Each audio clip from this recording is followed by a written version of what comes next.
Hello, my name is Mario Chavez. I'm a native of California.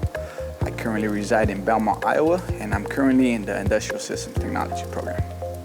Fortunately, I have been reached out by 3 different companies that have offered a position upon completion of the program.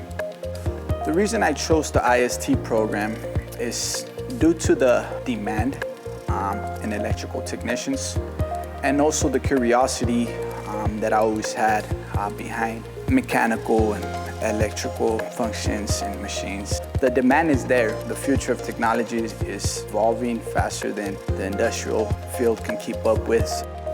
It was quite intimidating at first, but I decided to take a leap of faith and give it a try. And once I got involved with the professors and the students here, I realized this is the right program to be in.